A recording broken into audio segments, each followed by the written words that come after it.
file sharing activity. Okay. So basically just starting off, what is file sharing and how does it work? Well, file sharing is the act of sharing any sort of file from your computer to other users on either your local network or the internet. In terms of how it works, there are multiple different methods.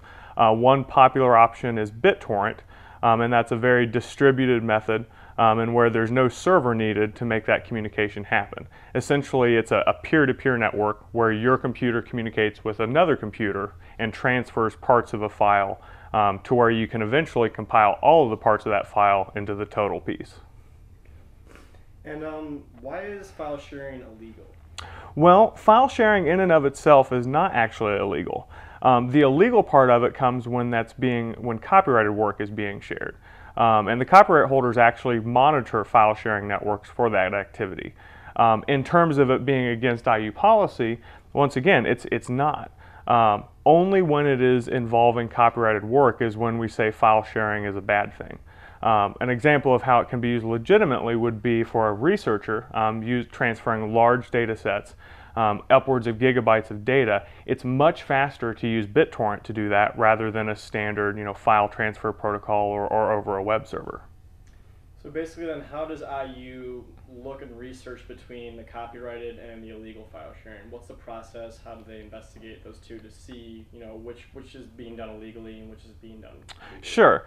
We only respond to complaints of abuse that we receive.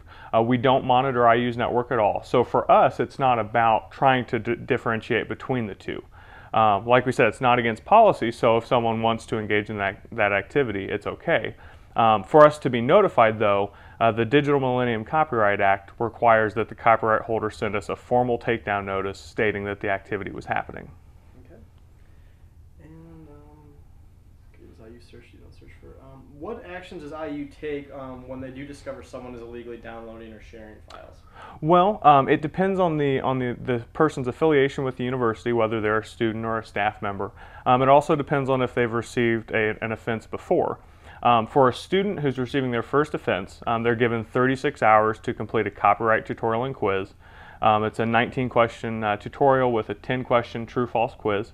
They have to complete it with a score of 100%. And that covers IU's stance on illegal file sharing and also generally how the law works in the U.S. regarding file sharing. Now, assuming they complete that within 36 hours, there are no further sanctions. Now, all students are assessed a $50 copyright violation processing fee. That's a cost recovery method for the university since this isn't normal activity. For a second offense for a student, that's a 2-week network block. We don't disable the user account, but we make it so you can't connect a personal device to IU's network. Now, there is also a referral to the Office of Student Ethics for a second offense, and that you would meet with a student ethics investigator and discuss what you need to do to prevent this from happening in the future. And if someone receives a third offense, they are permanently blocked from IU's network. They can still log into STC, computers and log in the labs, but connecting a personal device will not happen as long as they're affiliated with IU. Okay.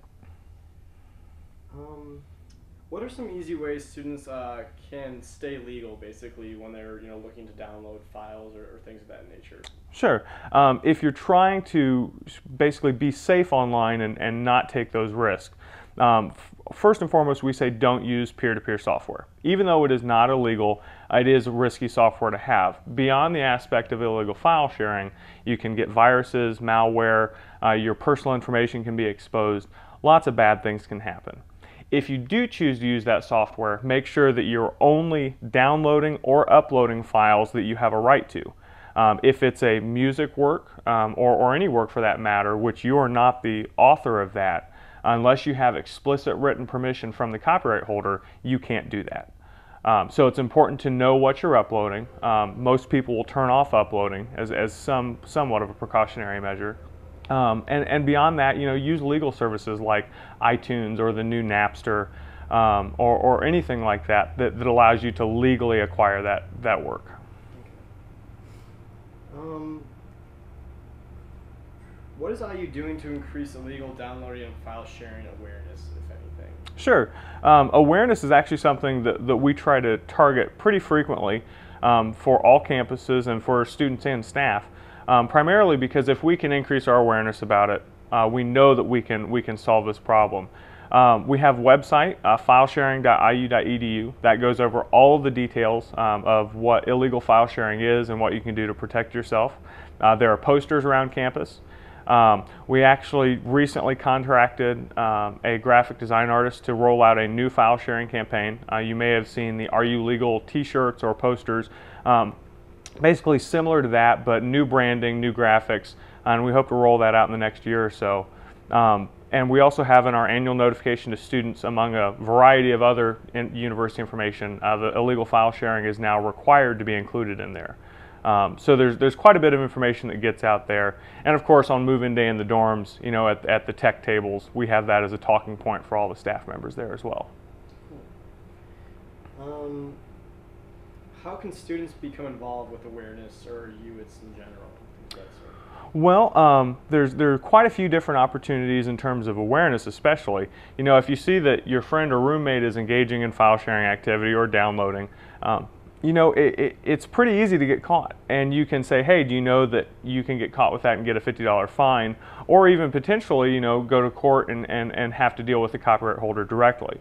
So, you know, being a good friend can help quite a bit. In terms of actually getting involved, you know, there are certainly opportunities with the Support Center and Technology Center Consulting to do that. And we just recommend, you know, generally it goes back to the awareness of trying to be as informed as possible and being a good student and helping out each other.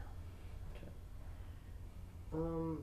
What changes, if any, do you see coming to the file sharing debate in the near future? Well, I don't see too much changing, actually. The Digital Millennium Copyright Act was passed in 1998.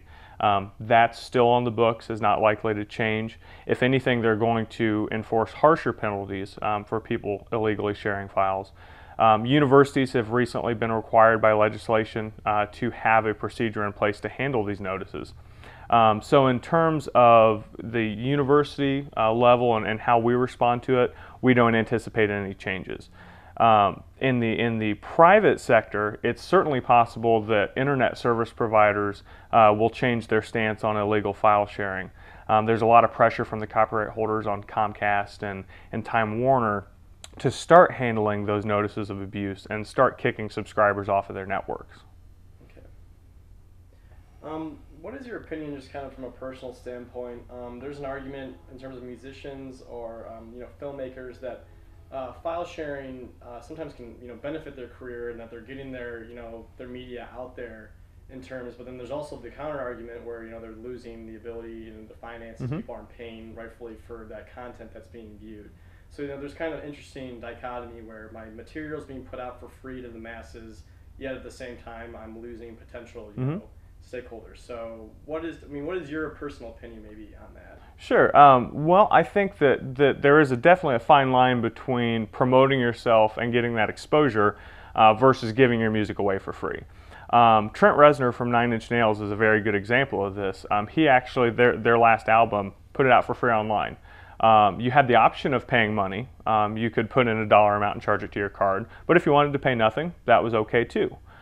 So I think a lot of artists are recognizing, especially when they're just starting out, that they can do that, get their name out there, get popular, and then have a method of protecting that music. And usually that method of protecting it's found through the Recording Industry Association of America or whatever label that they're with.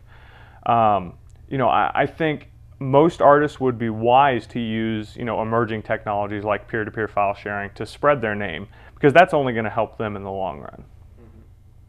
And maybe could you just go over earlier, as you indicated to me, kind of the UITS expansive like reach on all the other universities? Sure. Yeah, just kind of maybe your entity in general. Okay. So the Information Policy Office is a division within the Office of the Vice President for Information Technology. We are a counterpart with University Information Technology Services, and we serve all 8 campuses within the Indiana University system.